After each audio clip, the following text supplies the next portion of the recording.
On nous demande encore plus qu'avant aujourd'hui d'être davantage forte, résiliente, courageuse, indépendante, active, dynamique et rapide.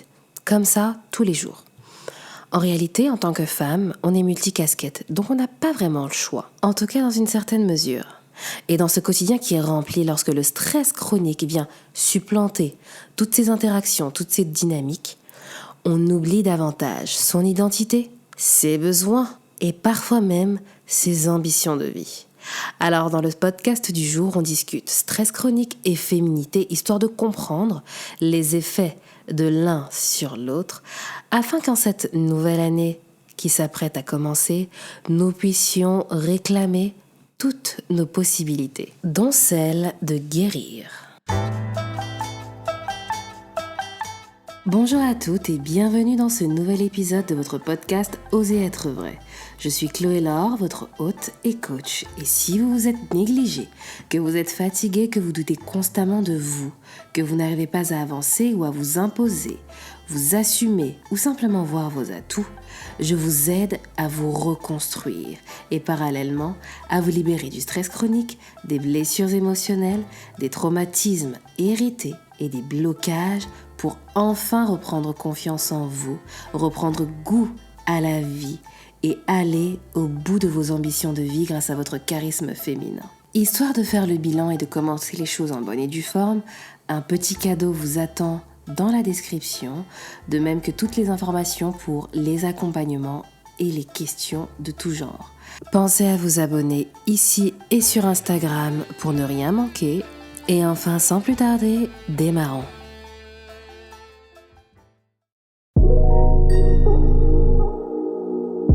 Qui n'a jamais dit ou entendu des proches dire des phrases comme « Ah, ça me stresse. Ah, franchement, là, je suis à bout de force, je suis à bout de nerfs. » Ou encore des phrases comme « Je suis trop sous pression, ça me prend la tête, c'est trop pour moi, franchement, j'en peux plus. » Toutes ces phrases-là qui, que le mot y soit ou pas, font référence au stress. Qui, sincèrement, n'a jamais dit ou entendu un de ses proches dire ces phrases-là.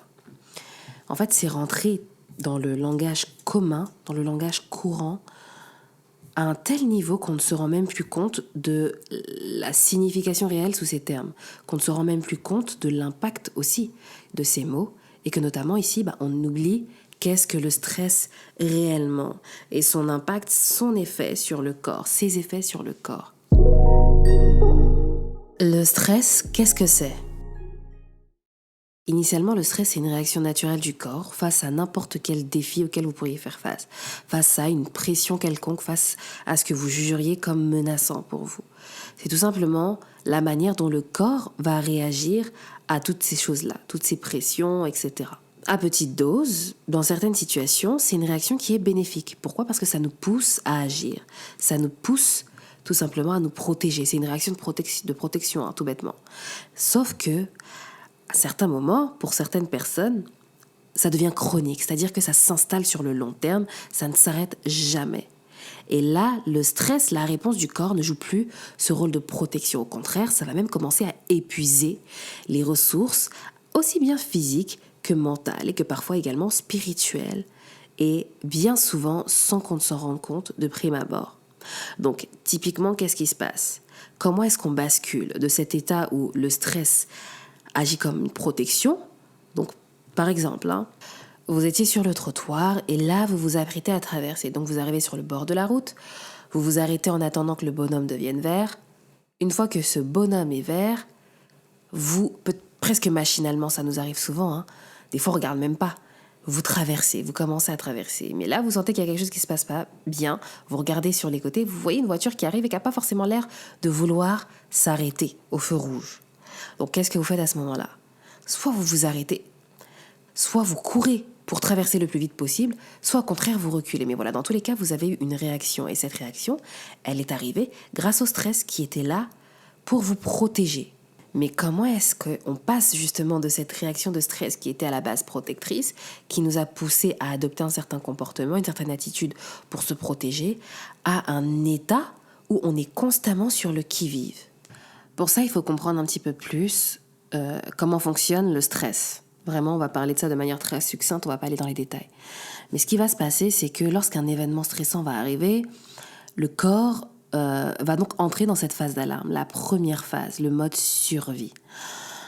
C'est naturel, c'est instinctif, ça permet de protéger, donc en soi ce n'est pas mauvais. Le corps se prépare tout simplement à agir, en fuyant, en combattant ou bien en se paralysant. Qu'est-ce qui va se passer? Des hormones vont être libérées, notamment le cortisol, l'adrénaline, et certains mécanismes vont s'activer ou s'intensifier. On va avoir par exemple la fréquence cardiaque qui va augmenter, la tension artérielle également. Vous allez être beaucoup plus vigilante, vous allez peut-être avoir beaucoup plus chaud. Donc on a cette température corporelle qui augmente et il y a également la respiration qui va s'accélérer. Donc c'est vraiment le corps qui se prépare de manière physiologique à agir. Ça servait à une époque, lorsque nos ancêtres étaient face à des dangers, des animaux sauvages. Mais c'est des genres de comportements qu'on a gardés aujourd'hui et qu'on a gardés pour des situations qui sont bien plus banales, en tout cas relativement plus banales que ça, comme le fait de devoir, courir peut-être tous les matins pour aller prendre le bus, comme le fait de devoir courir le matin pour aller déposer les enfants à l'école et puis après remonter dans sa voiture et aller se prendre les bouchons pour arriver à l'heure au travail. Ou encore comme le fait de devoir enchaîner les projets professionnels, se lancer dans des choses nouvelles, prendre la parole au public ou parfois même être en face de personnes qui nous mettent mal à l'aise, soit parce qu'elles nous plaisent, soit parce qu'elles nous intimident, soit parce que il y a quelque chose qui ne va pas. Donc voilà, on voit que à court terme, le stress, donc la réponse, elle est quand même bénéfique. Mais avec nos vies modernes, ce mode survie ne va plus s'éteindre. Donc on est constamment dans cet état d'alerte. Et le corps finit par en payer le prix. Au fur et à mesure, face à ces événements stressants, qui sont répétitifs, qui sont quotidiens, on va s'adapter, on va accepter, on va tolérer toujours un peu plus et encore plus. Et ce, dans tous les domaines de notre vie. Ça peut être professionnel, mais ça peut être aussi familial, ça peut être relationnel, personnel. Et qu'est-ce qui se passe? Le corps qui tolère de plus en plus entre en phase de résistance, qui peut durer plusieurs mois, plusieurs années. Sauf que le corps est une entité limitée. Et donc, qu'est-ce qui se passe? Il entre en épuisement. Pourquoi? Parce que toutes les ressources ont été consommées. Et c'est là qu'apparaissent, de manière en tout cas plus visible, plus palpable, les symptômes que vous devez probablement connaître déjà. Reconnaître les effets du stress sur le corps et le corps féminin. On a toutes, je pense, des journées qui sont un peu marathon. En tout cas, quand on travaille, quand on est active, on a des journées marathon. Et quand tu as tes enfants, c'est pire. Parce que c'est encore plus la course. Là, tu dois te gérer toi, mais tu gères également tes enfants. Sachant qu'eux aussi, parfois, faut dire la vérité, ils sont pas déter. Et on passe plus de temps dans ces dynamiques-là où on est là en train de courir partout, à s'épuiser, que du temps à se reposer, que du temps à réfléchir sur soi. Et qu'est-ce qui se passe? On ne se rend pas compte que dans toute cette frénésie, on est petit à petit en train de s'effriter. On est en train littéralement de s'automutiler. Donc on est là à enchaîner des mois et des mois, des semaines et des semaines avec un rythme effréné, avec à l'extérieur des températures, pour celles en tout cas qui vivent... voilà quoi, avec des températures, avec des temps où on n'a plus de lumière, on a très peu de lumière, on a toutes ces choses-là qui marquent le corps et on s'oublie à force d'être dans ce rythme effréné, sauf que c'est au péril de notre vie. Et du coup, comment ça se manifeste littéralement sur le corps? Le corps est très résistant. Toutefois, il faut retenir ceci, c'est qu'à partir du moment où vous observez un symptôme, que vous le ressentez. Quand je parle d'observation, je parle également de ressenti. Donc, par exemple, une migraine, vous ne la voyez pas, mais vous la ressentez. Donc, on va mettre ça sous le même chapeau. À partir du moment où vous observez un symptôme, c'est qu'à l'intérieur de vous, il y a déjà des mécanismes qui ont été mis à mal depuis un certain temps déjà, qui ont été déréglés. L'un des premiers signes du stress chronique, ça va être les tensions musculaires. Les tensions musculaires au niveau du cou, au niveau des épaules, au niveau du dos. Pourquoi ? Parce que là, ça va être une zone de stockage. Tout bêtement, pensez à ceci. Lorsque vous avez besoin de vous protéger, lorsque vous avez besoin de vous replier sur vous-même, ça va être une action où vous allez rentrer la poitrine et donc arrondir le dos, les épaules, la nuque. Donc voilà, cette zone-là va beaucoup prendre lorsque vous êtes crispé et ça génère également des migraines, des maux de tête. Il va également y avoir de la fatigue, une fatigue qui est constante. C'est pas la même fatigue que celle qui part après 2-3 nuits de repos. 2-3 nuits de sommeil qualitatif. Non. Là, c'est vraiment une fatigue qui est installée, qui a l'air ancrée, avec une perte d'énergie, je dirais, et qui ne s'en va pas, malgré des nuits réparatrices, malgré le fait que vous ne soyez pas devant les écrans avant d'aller vous coucher, malgré tout un tas de petits mécanismes qui sont mis en place pour essayer de favoriser un sommeil serein. Le stress chronique va également affecter votre digestion, avec parfois des ballonnements, des douleurs à l'estomac, des aigreurs, des remontées acides, des épisodes de constipation, soit occasionnels, soit même dans certains cas de constipation chronique. Donc peut-être que vous êtes là, ça fait plusieurs années que vous avez du mal à aller aux toilettes, vous avez du mal à éliminer. C'est dur, c'est difficile, c'est douloureux, mais vous mettez ça sous le compte du fait que non, je suis une femme, écoute, on n'a pas forcément un transit bien. Non, c'est pas du tout ça. Ça peut être l'un des symptômes d'un stress chronique qui est présent depuis longtemps, d'un stress avec lequel vous vivez, mais que vous ne remarquez même plus tellement il a été présent depuis longtemps.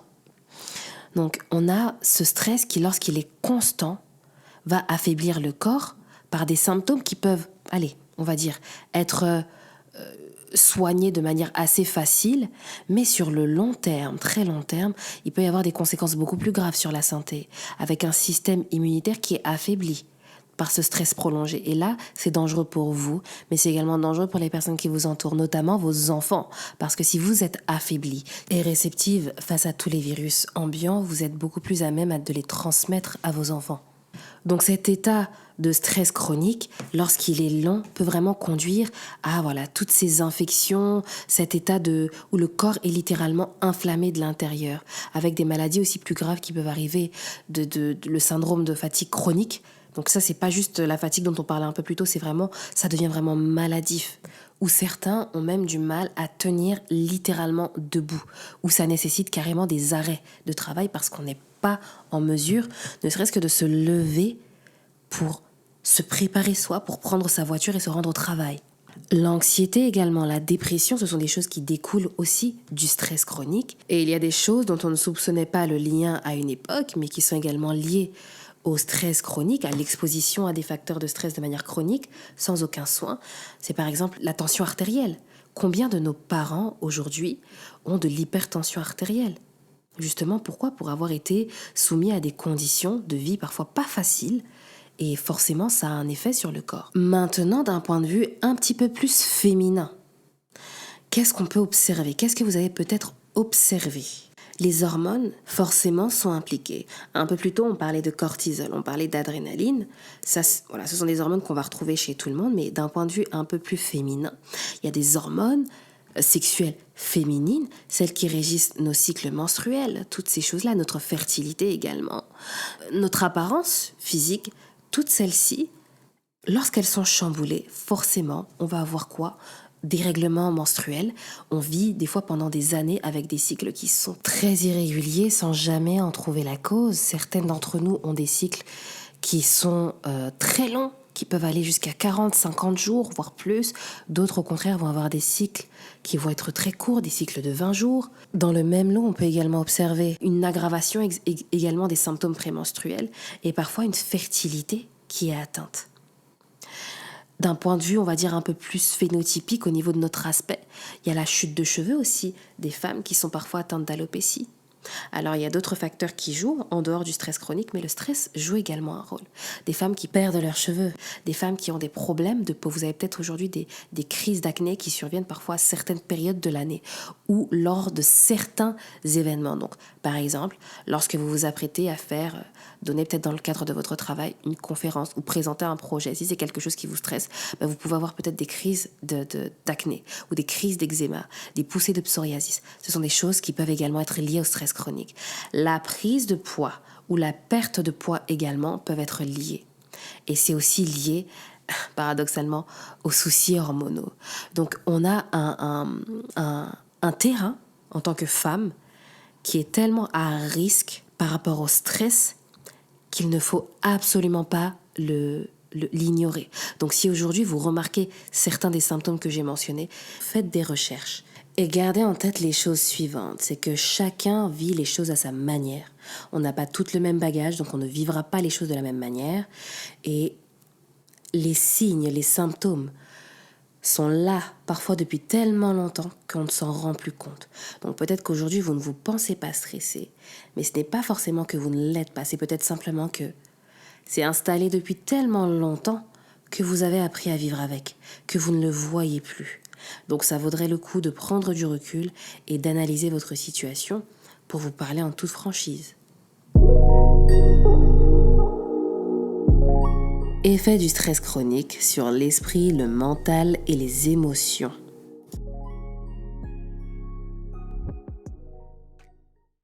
Le stress chronique, ce n'est pas seulement quelque chose que l'on ressent physiquement, sinon ce serait bien trop simple. En réalité, il va s'insinuer également dans l'esprit, dans les pensées, dans les émotions, dans la dynamique intérieure, et ça va être beaucoup plus abstrait. Et c'est cette racine-là qui est la plus difficile à déloger finalement. Vous avez peut-être déjà vécu ces moments où vous êtes complètement confuse, où vous avez l'esprit un peu embrumé, un peu embrouillé. Ces moments également, vous pouvez être submergé d'un coup. Et qui finalement, quand vous faites le bilan, sur 1 mois, sur 2, 3 mois, vous vous rendez compte que ça arrivait fréquemment. Ce sont des choses qui sont liées au stress. Il peut y avoir également ces moments où, tout simplement, vous êtes distante de vous-même. Vous êtes un peu déconnecté de vos émotions. Ce sont des choses qui sont liées au stress. On parlait un petit peu plus tôt de l'état d'alerte permanente. C'est littéralement ce qui atteint l'esprit. Vous êtes tout le temps sur le qui-vive. Vous êtes tout le temps en garde. Et ça affecte aussi parfois le sommeil. Ça, moi, je l'ai vécu où j'avais littéralement l'impression, quand je dormais, que je surveillais la maison. Je ne sais pas pourquoi. J'écoutais en même temps mes enfants dormir, j'écoutais mon mari. J'étais tout le temps dans cette dynamique-là. Vous avez également parfois cette sensation un peu de paralysie, avec des tâches qui s'accumulent, et au lieu de vous attaquer à ce que vous devez faire, en fait, vous restez là un peu comme démunis face à la montagne de choses qui vous attendent. Et ça peut également s'accompagner au niveau mental toujours de ce brouillard où vous êtes peut-être un peu plus tête en l'air, vous avez un peu tendance à bugger par moments, ce sont des choses qui peuvent arriver. Je mentionne souvent le fait que ça peut être lié à la charge de travail, mais il faut se dire que quand le stress devient chronique, en réalité, on réagit avec toutes ces différentes réactions liées au stress, même lorsque les tâches sont relativement insignifiantes. Parfois, on ne fait même plus la différence entre un réel danger, une chose qui réellement, initialement, nous met mal, à une chose qui, à la base, était quand même assez minime. Tout est mis sur un même pied d'égalité. Et en fait, on commence, je vais employer cette expression volontairement, on commence à stresser pour un rien. C'est vraiment ce qui se passe, c'est que même pour les petites choses du quotidien, elles deviennent difficiles, ça devient difficile de les faire. Et là, vraiment, dans le quotidien, le stress chronique devient étouffant. Vous pouvez même avoir tendance à procrastiner parce que vous avez peur de vous lancer dans ces tâches qui, à la base, étaient très, très, très basiques, finalement. Vous pouvez avoir tendance à procrastiner, mais vous n'avez plus non plus de motivation, ni de régularité, de discipline dans les choses que vous faisiez avant assez facilement. Et paradoxalement, à tous ces symptômes, cette atteinte mentale, on verra également que c'est pareil au final pour l'atteinte émotionnelle et pour l'atteinte de l'esprit. Mais en fait, à chaque fois qu'il va y avoir une atteinte sur cette dimension-là un peu plus abstraite, le corps va également, dans sa sphère physique, être atteinte. Le stress va également atteindre les émotions. Il va rendre les émotions beaucoup plus intenses, beaucoup moins contrôlables, avec, par exemple, une situation qui, normalement, aurait été perçue comme anodine, là, provoque une réaction émotionnelle totalement disproportionnée, avec soit de la colère, de la tristesse ou de la frustration. Ça peut arriver. Vous êtes dans un état où vous avez du mal à réguler vos émotions parce que vous vous sentez très souvent à fleur de peau, avec des sautes d'humeur assez fréquentes, finalement. Vous pouvez également ressentir ce que je vais appeler un vide émotionnel, ou une espèce de fatigue émotionnelle Ce qui fait que vous avez même plus dans une situation où, à la base, vous auriez été enjoué, vous auriez été bien, vous auriez été enthousiaste. Et bien là, en fait, vous ressentez plus rien. Les émotions sont épuisées. Vous êtes épuisé et ça joue aussi sur vos émotions. Et donc, forcément, on peut également, dans certains cas, être beaucoup plus irritable, avoir aussi du coup tendance à s'isoler, donc répercussions sur les relations. Et avoir aussi parfois cette sensation d'être submergé par des émotions qui sont pas forcément agréables, des émotions qui sont souvent négatives, et ça laisse aussi un peu la porte d'entrée à l'anxiété. Au niveau peut-être un petit peu plus spirituel, au niveau en tout cas de l'esprit qui, je vais faire un raccourci vraiment qui peut être considéré comme le siège des pensées, mais pas que, mais voilà, on va dire le siège des pensées. Vous pouvez vous retrouver dans un état où vous ruminez en permanence et vous faites des focus sur les événements négatifs, sur les choses négatives. Et forcément, en fait, ça fait que vous êtes constamment en train de ruminer. Également, votre capacité de réflexion peut être atteinte par cette fatigue, mais aussi parce que vous ne prenez plus de recul sur les choses. Et donc, vous prenez les choses très à cœur, très rapidement. Vous êtes beaucoup plus irritable. Donc, en fait, tout est lié. Tout est absolument lié. Le stress va perturber l'esprit et va l'enfermer vraiment aussi bien que le corps l'a été. Le stress va enfermer l'esprit dans cet état d'alerte permanente. Et tout va vous sembler urgent et important. Vous avez votre créativité qui va s'en voir diminuer. Et cette capacité qu'on peut avoir à résoudre les problèmes, en fait, finalement, ça va diminuer parce que l'esprit, lui, va être focalisé sur la gestion de ses émotions, alors qu'il n'arrive même pas à les gérer. Et donc, en fait, c'est un cercle vicieux dans lequel on est enfermé. Effet du stress chronique sur les relations, les enfants et le couple. Voilà, je l'ai un petit peu spoilé un peu plus tôt, mais le stress chronique va également affecter vos relations. À commencer par les relations que vous avez déjà dans votre foyer, avec vos enfants, où littéralement vous pouvez être moins présente, avec une absence aussi bien, c'est même pas tant l'absence physique, c'est plus le côté émotionnel où vous n'êtes pas présente. Vous n'êtes pas présente parce que vous êtes vous-même en train de dealer avec vos propres démons. Du coup, ça fait que ça vous rend également plus irritable vis-à-vis de vos enfants, plus impatiente, moins patiente, et peut-être que vous êtes beaucoup plus rapidement frustré par des choses qui auparavant étaient pour vous normales. C'est des enfants, enfin voilà. Mais vous avez du mal à gérer leur caractère, leur présence, parfois dans certains cas. C'est difficile à dire, mais c'est parfois vrai. Et, euh, et du coup, vous répondez aussi beaucoup moins à leurs besoins affectifs. Et sur le long terme, un enfant, bien qu'il ne va pas comprendre nécessairement d'où vient cette déconnexion entre lui et vous, il va le ressentir. Il va ressentir que sa maman n'est pas là. Il va ressentir ça. Des enfants qui sont même émotionnellement présents, qui ont l'habitude en tout cas de parler de leurs émotions, peuvent même vous le dire à leur manière, mais ils peuvent vous le dire. Maman, mais pourquoi tu joues pas avec moi? Ou maman, mais pourquoi tu fais plus rien avec moi? Ils vont vous le formuler. Et parfois, c'est même l'électrochoc vient parfois de l'enfant qui est là, qui vit avec vous et qui lui ressent au quotidien que vous n'êtes plus comme avant. Au niveau de votre couple, c'est à peu près la même chose. Vous êtes moins disponible émotionnellement pour votre partenaire, donc il n'y a plus de connexion. Vous ne parlez même plus de ce que vous ressentez parfois parce que vous êtes épuisé. Ça augmente éventuellement les conflits parce que lui, de son côté, il va voir que vous avez certaines réactions, que vous êtes peut-être distante, mais vous, c'est même pas volontaire, c'est simplement que vous êtes épuisé. Vous n'avez plus les ressources physiques et émotionnelles, parfois pour parler. Ça devient un effort que vous n'arrivez plus à faire. Et ça a un impact aussi sur l'intimité, forcément. Forcément, ça éloigne. Et, euh, et c'est toujours voilà ce cercle vicieux-là du stress. Plus de moments de qualité, que ce soit avec le chéri, que ce soit avec les enfants. Et c'est très difficile. C'est très difficile, surtout quand en plus de ça, vous retournez au travail et que avec vos collègues, les relations sont également très tendues. Stress chronique et féminité. Le stress va aussi toucher des aspects plus personnels, intimes, et notamment la féminité, la relation à soi, le lien avec sa propre féminité, avec son essence, avec parfois aussi son identité personnelle. C'est subtil, mais c'est puissant, parce que quand on est stressé, on est toujours dans ce cercle vicieux qui affaiblit le corps.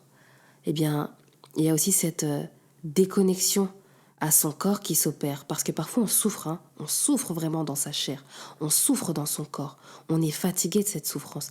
Alors qu'est-ce qu'on fait pour s'en préserver? On essaie en tout cas d'arrêter de penser à soi, on essaie d'arrêter de voir son corps. Et c'est un paradoxe parce que ça induit d'autres tensions, parce que le corps, lui, veut se manifester pour qu'on le soigne, mais nous, on veut s'en éloigner pour arrêter de ressentir. Et ces tensions musculaires, cette respiration qui parfois devient superficielle, cette mauvaise circulation sanguine et du coup cette fatigue finale généralisée va réduire la capacité que l'on peut avoir à se sentir pleinement présente dans son corps. Et donc, peut-être que ça vous est arrivé de ne plus vous reconnaître dans le miroir. Un jour, vous vous levez, vous allez vous voir et vous remarquez certaines choses que vous n'aviez pas vues. Non pas parce qu'elles n'étaient pas là avant, mais simplement parce que ça fait un bon moment que vous ne vous regardez plus vraiment, que vous ne regardez pas les choses en face. Vous avez perdu le lien que vous aviez avec vos sensations corporelles. Et ça joue aussi sur l'intimité dans le couple, parce que vu que vous n'êtes plus dans votre corps, vous ne vous ressentez plus, vous n'êtes finalement plus bien avec vous, et donc vous n'avez même plus envie de vous partager, de vous donner à votre partenaire. Et si lui, de son côté, réagit immédiatement à chaud par rapport à ce que vous lui donnez, ça peut toucher aussi votre estime de vous.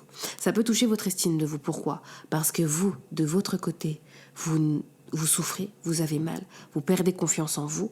Vous avez aussi des facultés physiques qui diminuent, la concentration, etc., etc. Donc vous perdez confiance en vous. Mais si à côté de ça, vous voyez dans le regard de l'autre qu'il ne vous regarde plus comme avant, eh bien là c'est vraiment une érosion de votre confiance en vous, une érosion de votre estime de vous. Non pas parce qu'elle dépend du regard de l'autre, mais il faut être honnête, le regard de l'autre a un effet sur notre confiance en nous, sur notre perception de nous, mais aussi parce que les douleurs physiques palpables, les douleurs intérieures érodent également les sensations que l'on peut avoir de soi-même. Alors finalement, que faire pour se sortir de ce mauvais pas? Déjà, pour commencer, il va falloir se dire les choses. Je l'ai beaucoup sous-entendu au long du podcast, c'est être consciente que le stress existe. C'est pas quelque chose d'anodin, c'est quelque chose qui existe et c'est quelque chose qui a un effet sur le corps. Alors ok, on en parle un peu partout, c'est banalisé, mais c'est pas pour autant que ces effets sont à négliger. Ça existe vraiment et ça a des conséquences qui peuvent être néfastes sur nous. Donc il faut vraiment se prendre entre quatre yeux, tu vois, toi face au miroir, tu te regardes dans le miroir, tu te regardes et tu te dis les choses vraiment. S'il y a quelque chose qui ne va pas, il faut se le dire. Et pour ça, il faut aussi arrêter de jouer à la femme forte, à celle qui peut tout endurer, parce que ça, c'est un piège. C'est un piège qui nous rend malades aussi bien physiquement, avec des symptômes qui s'installent, mais qu'on élude parce qu'on est trop pris dans le quotidien, mais également intérieurement parce que finalement, on a une confiance personnelle qui va être touchée, on a une estime de soi qui va être atteinte et qui va jouer sur les sensations du corps. Alors déjà, on commence par se dire la vérité et à admettre la situation dans laquelle on est. Maintenant, à côté de ça, il va falloir aussi se dire cette chose, c'est que les symptômes physiques sont pour certains une conséquence de ce qui se passe à l'intérieur. Et ça demande de d'étaler sa vie face à soi, les bonnes comme les mauvaises choses, et de se dire ce qui va, ce qui ne va pas. Parce qu'il y a des choses dans tout ça qui doivent être changées. Et ça, parfois, on ne l'admet pas. Pourquoi? Parce qu'on reste attentiste, on reste passive face à ce qu'on vit. Et il faut arrêter ça. Donc on met sa vie, voilà. On n'est pas obligé de l'exposer aux yeux de tout le monde, mais il faut se dire les choses. Parfois, soit avec soi-même, on y arrive. Parfois, il faut aller voir un coach, un psy. Et il faut faire des ajustements sur les choses qui doivent être ajustées. Et dans tout ça, il ne faut pas oublier de traiter le corps. Parce que pour pouvoir du coup remonter la pente, il va aussi falloir soulager les symptômes. Alors oui, on veut traiter le problème à la cause, à la racine, mais les symptômes eux, doivent également être traités. Et c'est en traitant également les symptômes que l'on peut soulager la source, que l'on peut guérir la source. Mais il ne faudra pas lâcher. C'est qu'à partir du moment où les symptômes vont être traités et qu'on va ressentir du soulagement, il ne faudra pas se dire que ok, là je suis plus stressée. Non, il faudra aller au bout des choses. C'est souvent ce qui nous arrête. C'est qu'une fois qu'on est soulagé, même un peu, on arrête d'être assidu, on arrête d'être régulier dans ce qu'on avait entrepris. Mais c'est un piège. Il faut continuer. Il faut continuer et ne pas abandonner quand les choses deviennent difficiles.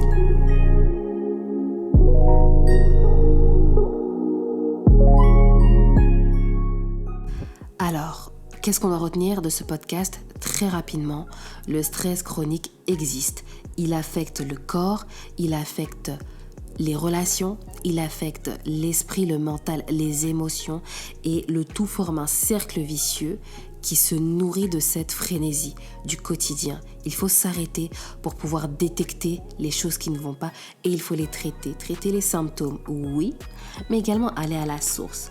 Et le traitement des choses à la source nécessite parfois de sérieuses remises en question pour pouvoir parfois changer son mode de vie, pour pouvoir changer parfois certaines de ses relations. Et il ne faut pas avoir, je dirais pas qu'il ne faut pas avoir peur, parce que la peur existe et parfois il faut la ressentir, mais il ne faut pas laisser la peur guider chacun de ses actes. Donc voilà, je vous laisse là pour ce podcast. En attendant le prochain, portez-vous bien, osez dès aujourd'hui en vous prenant en main, être vrai et vivre sans regret une vie saine de corps et d'esprit.